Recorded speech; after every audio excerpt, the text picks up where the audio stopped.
वो जो कल का भोजन है वो हमको सदा सदा के लिए पीड़ा देगा, और वो ड्यूटी मुख्यमंत्री आदित्यनाथ। तब जो धर्माचार्य हैं आप जैसे लोग, वो कल शाम तक श्रद्धांजलि भी नहीं दे सके, मृतात्माओं के प्रति संवेदना भी नहीं जता सके। जो हमारा तरीका है, धार्मिक तरीका है कि हमारे परिवार में सूतक लग जाता है, हमारा भोजन अपवित्र हो जाता है, हम नहीं करते हैं उस दिन, तो क्या हम अपने उन मृतात्माओं के लिए एक दिन उपवास नहीं रख सकते थे? इनके कारण भरोसा कर लिया कि अफवाह है। हम लोग हर जगह जाके तो देख नहीं पा रहे हैं, और सब जगह जाने भी नहीं दिया जा रहा था। सारे तो रोड ब्लॉक थे, सारे तो पुल खाली थे, किसी को कहीं जाने आने दिया नहीं जा रहा था। तो ऐसी परिस्थिति में हम लोग स्वयं जाकर के तो पता नहीं कर सकते थे। एक सोशल मीडिया का सहारा था, और आदित्यनाथ जी को सबसे प्रामाणिक सूचना का स्रोत हम लोग मान रहे थे कि वो तो अपने एक्स पर जो लिखेंगे स्वयं लिखेंगे और सच ही लिखेंगे, वो उनसे तो झूठ की आशा ही नहीं थी।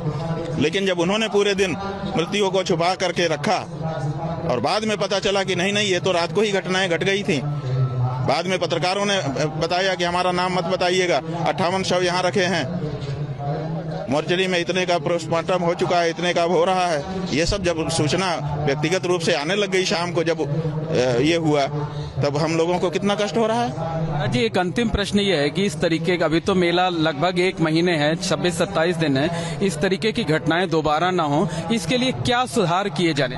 भाई यही सबसे पहले हम लोगों ने, कल जब घटना की सूचना मिली, आप लोगों से 1-2 लोगों से हमारी बात हुई, हमने कहा भैया, उन्होंने पूछा आपका क्या कहना है, हमने कहा हमारा इस समय कुछ नहीं कहना है, हमारा इस समय यही कहना है कि जो हो गया उसको रोक लिया जाए, और आगे ना हो इसके बारे में तत्काल उस तरह की व्यवस्थाएं मिलकर के बना ली जाएं।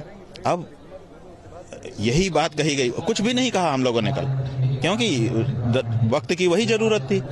तो अब चूंकि घटना हो चुकी है, तो सबसे पहले अब ये है कि अगर ये मुख्यमंत्री रहेंगे महोदय, तो फिर घटना होगी, और घटना को छिपाएंगे, ये लीपापोती करेंगे, और आप लोगों को साथ लेंगे, आप लोग सद जाओगे, आप लोग भी उस तरह से नहीं बता पाओगे। क्यों? अजी, हम लोग तो कल सुबह 4 बजे से लगातार सीधी तस्वीरें दिखा। हम आपके ऊपर आरोप नहीं लगा रहे हैं, लेकिन परिस्थिति यही है।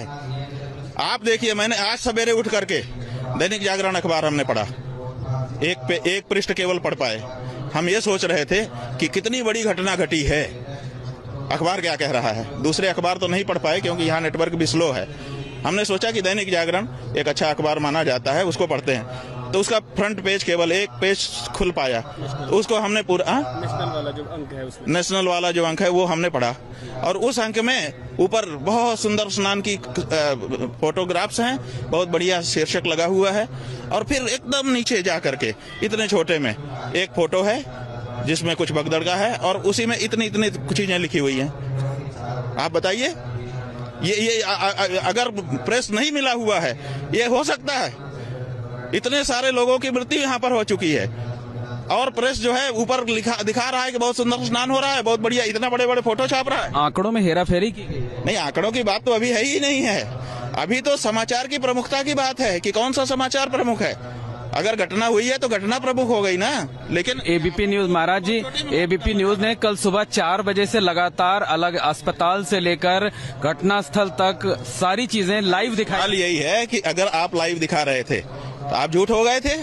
जब 10:10 पर हमारा मुख्यमंत्री स्वयं बोल रहा है, जो कि सर्वे सर्वा है इस मेले का, जब वो कह रहा है कि 30 लोग घायल हुए हैं, इतने लोगों का इलाज गंभीर चल रहा है, अफवाहों पर ध्यान मत दें, तो इसका मतलब आप लोग जो दिखा रहे थे वो झूठ दिखा रहे थे। आप तो खुद झूठ हो रहे हो। तो ये ऐसा क्या कोई मुख्यमंत्री को करना चाहिए?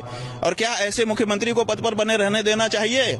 हमारी राजनीति का कोई हमारा प्रश्न नहीं है, लेकिन नैतिकता का प्रश्न है, संवेदनाओं का प्रश्न है, भावनाओं का प्रश्न है, आध्यात्मिकता का प्रश्न है, धार्मिकता का प्रश्न है।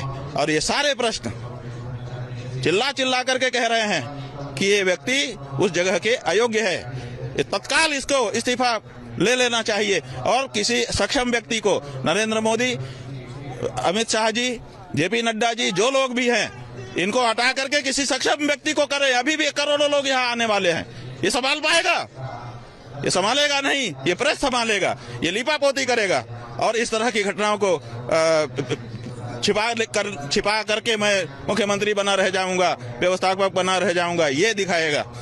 ये नीयत साफ हो चुकी, इसलिए भारतीय जनता पार्टी के ऊपर अब यह जिम्मेदारी है, उनके राष्ट्रीय नेतृत्व के ऊपर यह जिम्मेदारी है कि वो कुंभ में आए हम लोगों को या तो मारे या तो इसी तरह से लीपापोती करें, इन्हीं के साथी सिद्ध हों, और या तो तत्काल कार्रवाई करें, तत्काल इनको हटा करके दूसरा मुख्यमंत्री बनाएं जो प्रामाणिकता के साथ अगर कोई घटना घटे उसको भी बताते हुए और लोगों की सुरक्षा के बारे में गंभीरता से चिंतन करे।